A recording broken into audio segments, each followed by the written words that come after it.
Hello dear students, welcome to our channel educational goal.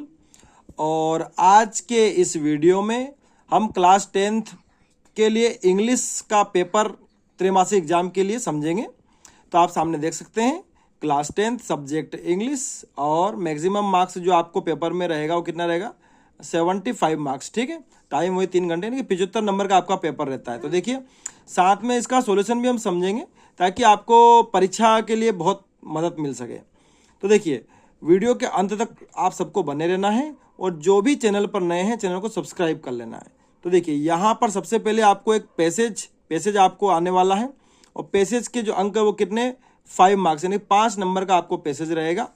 और यहाँ पर ये जो पैसेज दे रखा है, आप यहाँ पर देख सकते हैं स्मॉल पॉक्स, यानी कि ये स्मॉल पॉक्स जो छोटी माता है जिसको हम बोलते हैं, उसके ऊपर ये पैसेज है ना, कि कैसे इसको, मतलब जब ये पूरे वर्ल्ड में ये फैल गया था तो इसको कैसे समाप्त किया गया, इरेडिक्शन किया गया इसका। ठीक है, तो इसको अगर जब हम पूरा पढ़ेंगे, पूरी बात हम समझेंगे, तो यहाँ पर आपको इसके क्वेश्चन से देखने को मिलेंगे। तो यहाँ पर आप पहला प्रश्न देखिए, according to the paragraph what was the strategy used to eliminate the spread of small pox. यानी कि बस इस पैराग्राफ को पढ़ करके आपको ये पता करना है कि भाई वो क्या स्ट्रेटजी अपनाई गई थी जिससे जो स्मॉल पॉक्स है उसकी जो वो फैल रही थी उसको रोकने के लिए क्या स्ट्रेटजी अपनाई गई। तो आप अगर इसको पढ़ेंगे तो इसका जो सही आंसर रहेगा वो रहेगा isolation of victims and mass vaccination. यानी कि जो भी जिनको भी स्मॉल पॉक्स हो गया उनको पहले तो अलग करना दूसरों से, और लंबे स्तर पर बहुत ज़्यादा मात्रा में क्या करना है, वैक्सीनेशन, यानी कि सभी को वैक्सीन इसकी देनी है। ठीक है, फिर अगला सेकंड क्वेश्चन अगर हम देखें, विच of the following is the best title for the passage, कि भाई ये जो पैसेज का टाइटल क्या होना चाहिए। तो देखिए यही, the eradication of small pox, यानी कि जो स्मॉल पॉक्स का उन्मूलन, जड़ से समाप्त कर देना।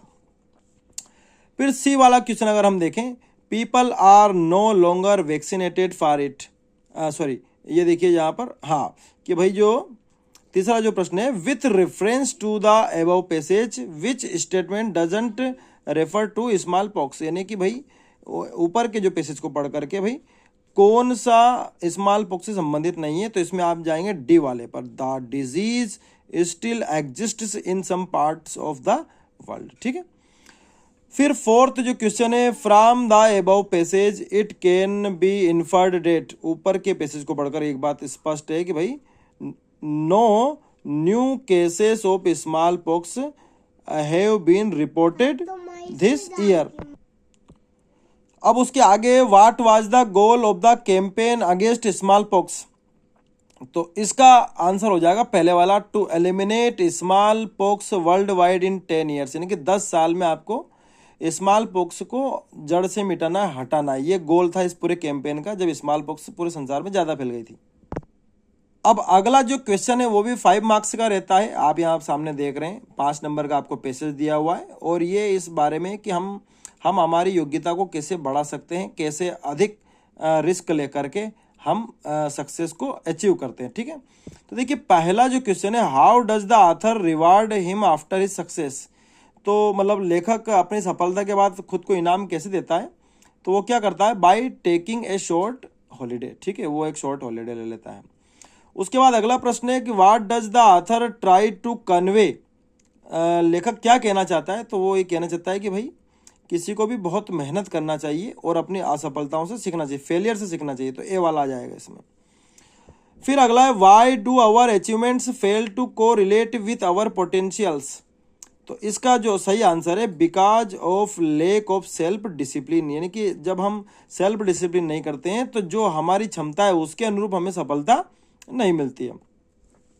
अगला है, what does every chance in our life teachers, तो हमारे जीवन में जो भी अवसर आता है वो हमें क्या सिखाता है, वो हमें कि कोई भी चीज़ सीखने में मदद करता है, तो it helps us to learn. फिर उसके आगे क्वेश्चन है कि how does one self confidence develop, कि भाई किसी का भी सेल्फ कॉन्फिडेंस कैसे डेवलप होगा, जब वो रिस्क लेगा। तो आप सी वाला ऑप्शन सामने देख रहे हैं, बाय टेकिंग रिस्क्स। उसके बाद सेक्शन बी में आप सामने पैसेज देख रहे हैं, you must have heard the name of red cross, red cross के बारे में पूरा पैसेज है। तो इस पैसेज का आपको क्या करना है, नोट मेकिंग बनाना। नोट मेकिंग देखो यहाँ लिखा है प्रश्न, make notes based on the above passage. तो नोट्स बनाने में कुछ नहीं, ये जो पूरा पैसेज पढ़ेंगे इसमें से जो भी 5-6 लाइनें काम की छांट के लिख देंगे, और टाइटल सबसे ऊपर लिखना है। सबसे पहले तो हमें टाइटल ही लिखना होता है, तो टाइटल इसका हो जाएगा रेड क्रॉस, ठीक है, the foundation of red cross, ये हो जाएगा, ठीक है। अब आगे जो क्वेश्चन है, you are Jaydev Shukla living at Durga Chowk Gwalior, write a letter to your friend inviting him to spend summer vacation with you. यानी कि आपको आपके मित्र को इनवाइट करना है गर्मी की छुट्टी साथ में बिताने के लिए, और आपका नाम जयदेव शुक्ला है और आप दुर्गा चौक ग्वालियर में रहते हैं। तो देखिए इस लेटर को मैंने अपने चैनल पर अपलोड किया हुआ है, जिसकी लिंक मैं इसी वीडियो के डिस्क्रिप्शन बॉक्स में दे रहा हूं। तो आप अगर उस लिंक पर जाएंगे तो आपको ये लेटर मिल जाएगा, ठीक है। उसके अथवा में आपको एसएलसी की एप्लीकेशन है जो 10th के हर बच्चों को याद होनी ही चाहिए, तो आप दोनों में से एक प्रश्न कर सकते हैं। फिर उसके बाद आपको 5 नंबर के लिए पैराग्राफ या निबंध जैसा आप जो भी माने उसको आपको तैयार करना है, जिससे इंपोर्टेंस ऑफ इंग्लिश आपको हमारे चैनल पर मिल जाएगा। उसके लिंक भी इसी वीडियो के डिस्क्रिप्शन बॉक्स में दी जाएगी। फिर गेम्स स्पोर्ट्स की जो वैल्यू होती है हमारे जीवन में, उसके ऊपर भी पैसेज रहता है। तो ये आर्टिकल भी हमने चैनल पर अपलोड कर रखा है, और इसी वीडियो के डिस्क्रिप्शन बॉक्स में उसकी लिंक आपको मिल जाएगी। फिर अगला जो क्वेश्चन है वो ये है कि मोबाइल का स्टूडेंट्स के जीवन पर क्या इम्पैक्ट पड़ता है। तो उसमें 5 बातें आपको शामिल करनी है। Access of information, communication and collaboration, learning tools and apps, organization and productivity, access to online learning. तो इसमें सारे फायदे दिखा रखे हैं कि भाई फ़ोन से स्टूडेंट को कितने फ़ायदे हैं। तो इसका जो वीडियो है वो जल्दी ही हम चैनल पर अपलोड करेंगे ताकि आप इसको याद कर लें। अब हमारा ग्रामर सेक्शन आ चुका है, और आपको पता होना चाहिए कि आपको 10 नंबर की ग्रामर अब रहती है। पहले ज़्यादा नंबर की होती थी, लेकिन आपको अब 10 नंबर की ही ग्रामर रहती है। जैसे पहला वाला, they did not play well, वो अच्छा नहीं खेले फिर भी जीत गए। तो फिर भी किस करते, येट, तो पहले वाले में आएगा येट, ठीक है। दूसरा है देयर इज नॉट, अब चूंकि सेंटेंस नेगेटिव है तो नेगेटिव सेंटेंस में सम एनी में से एनी पर हमेशा हम जाते हैं। अगर सेंटेंस में कहीं पर भी नॉट मौजूद है तो फिर हम एनी को ही यूज करते हैं, ठीक है। फिर अगला है they have been playing here, वो यहाँ खेल रहे हैं 2 घंटे से। तो टोटल टाइम इसमें बताया है, तो टोटल टाइम के लिए हम जाएंगे 4 पर, और अगर एग्जैक्ट टाइम होता तो हम सिंस लगाते हैं, ठीक है। He has written many plays, ये प्रेजेंट परफेक्ट टेंस का सेंटेंस है, तो हम रिटर्न पर जाएंगे। वर्ब की थर्ड फॉर्म इसमें हम यूज करेंगे। His brother is RJ, R में पहली ध्वनि आ जो कि स्वर ध्वनि, स्वर ध्वनि के साथ हम एन का प्रयोग करते तो इसमें एन आएगा। फिर छठे वाले प्रश्न में परमिशन मांग रहे हैं हम कि भाई क्या मैं आपका पेन ले सकता हूं, तो इसमें हम लगाएंगे मे आई टेक यूर पेन, में आएगा इसमें, ठीक है। फिर यहां आ जाते हैं हम डू एज डायरेक्टेड पर, और यहां पर पहला प्रश्न दिया हुआ है he did his work well, इसका नेगेटिव बनाना है। तो नेगेटिव मैंने यहाँ बना दिया है, बिल्कुल सही आंसर है सारे के सारे। तो नेगेटिव बनाने के लिए हम क्या करते हैं, हेल्पिंग वर्ब का यूज करते हैं। तो ही डिड नॉट डू, वर्ब की फर्स्ट फॉर्म का हमने यूज किया क्योंकि ये पास्ट इंडिफिनिट का था। He did not do his work well. फिर अगला है he is too poor to pay his fees, ये आपको सेंटेंस दिया हुआ है और इसको सो डेट से बनाना है। तो देखिए यहाँ हमने बनाया he is so poor that he can not pay his fees, ये बिल्कुल करेक्ट है।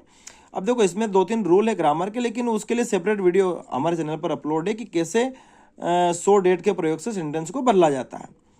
फिर अगला रीअरेंज करना, in the park were playing children football, तो इसका क्या बन जाएगा, चिल्ड्रन वर प्लेइंग, और उसके बाद आपको फुटबॉल और लेना है इन द पार्क। इसमें मैंने प्लेइंग के बाद फुटबॉल छोड़ दिया, लेकिन आपको ध्यान रखना है यहाँ पर आप देख लीजिए, पहले चिल्ड्रन आ जाएगा, फिर वर प्लेइंग आ जाएगा, फिर तीसरा फुटबॉल, और चौथा इन द पार्क। फिर अगला है they are selling their house, इसको आपको प्रेजेंट परफेक्ट में कन्वर्ट करना है। तो देखिए दे प्रेजेंट परफेक्ट के लिए हैव और हैज में से एक हेल्पिंग वर्ब लेंगे, चूंकि यहाँ दे है तो इसके साथ हैव आता है, और वर्ब की third form they have sold their house. This book is the boy is my cousin, the boy is wearing A pink shirt. दोनों सेंटेंस को आपको जोड़ना है, तो ये हु की मदद से जुड़ जाएगा, और इस द बॉय को हटा करके हु हम लगाएंगे। तो हम लिखेंगे the boy who is wearing a pink shirt, और फिर इज माई कजन, तो यहाँ लिखा है the boy who is wearing a pink shirt is my cousin. फिर अगला है he did not go to school he was ill, इसको बिकॉज की मदद से जोड़ना है। तो बिकॉज सेंटेंस के बीच में लगाया जाता है, तो यहाँ हमने बीच में बिकॉज लगा दिया है। हमेशा सेंटेंस के बीच में ही बिकॉज, 2 सेंटेंस के बीच में ही बिकॉज लगाया जाता है। वो विद्यालय नहीं गया क्योंकि वो बीमार था। अब आप आगे जो सेक्शन आया है वो आपके टेक्स्ट बुक से रिलेटेड ही है। 4 नंबर के आपको ऑब्जेक्टिव आते हैं, जैसे कि पहला आ गया कि according to Nelson Mandela what is a country's greatest wealth, कि नेल्सन मंडेला के अनुसार देश की सबसे बड़ी संपदा क्या होती है, तो उसके लोग होते हैं, it's people. Mister Keesing asked Anne to write an essay, Mister Keesing ने एन को निबंध लिखने के लिए कहा था, किसके तौर पर लिखा था, एक सजा के तौर पर, पनिशमेंट आएगा इसमें, ठीक है। What did Lencho think of the post office employ, कि लेंचो पोस्ट ऑफिस के जो कर्मचारी उनके बारे में क्या सोचता है, कि वो बेईमानी के पुतले हैं, बंच ऑफ क्रूक्स, इसमें आ जाएगा। The dust of snow affected the poet by, कि जो बर्फ की जो धूल थी उसने कवि को प्रभावित किया, कैसे किया, उसका मूड बदल के, चेंजिंग हिज मूड। फिर आपको आपकी जो फर्स्ट फ्लाइट बुक है उसके प्रो सेक्शन से आपको एक पैसेज मिला हुआ है, और इस पैसेज के यहाँ पर क्वेश्चन है, where was Lencho's house situated, Lencho का घर कहाँ स्थित था, तो on the crest of a low hill, ठीक है। Which of the following word is similar to the word closely, closely से सिमिलर वर्ड कौन सा है, तो इंटीमेटली यहाँ पर मौजूद है इसमें, ठीक है। From which lesson has the about text been taken, कौन से उससे लिया गया है, तो ए लेटर टू गॉड से लिया गया है, ठीक है। फिर आपको 3 अंक की पोयम से लाइन आएगी, उसमें से प्रश्न पूछे जाएंगे। तो ये जो है ये टाइगर इन द जू जो पोयम है उस लेस्ली नॉरिस की, उससे ये 4 लाइन मिली है आपको। तो पहला प्रश्न पूछा है कि वो किन को घूरता है रात में, तो तारों को घूरता है, स्टार्स। कौन सा शब्द ब्रिलियंट का उल्टा है, तो डल ब्रिलियंट का उल्टा है, ठीक है। कौन से लेसन पोयम से ली गई है, तो टाइगर इन द जू। फिर आपको ये जो क्वेश्चंस हैं इन सबकी अच्छे से तैयारी करनी है। भले ही ये पेपर 2023 की त्रैमासिक एग्जाम का है, लेकिन इससे आपको पूरा ब्लूप्रिंट समझ में आएगा और इनको करने से आपको बहुत अच्छे मार्क्स आने वाले हैं। और जो इसमें प्रश्न दिए हुए हैं सेक्शन बी के, उनकी लिंक मैंने डिस्क्रिप्शन बॉक्स में दे रखी है। Thanks for watching this video. जाते जाते चैनल को सिर्फ सब्सक्राइब कर लेना। और ये 3 अंक वाले प्रश्न इधर पीछे कुछ बच गए थे, इनको भी मैंने यहाँ पर दे दिया है।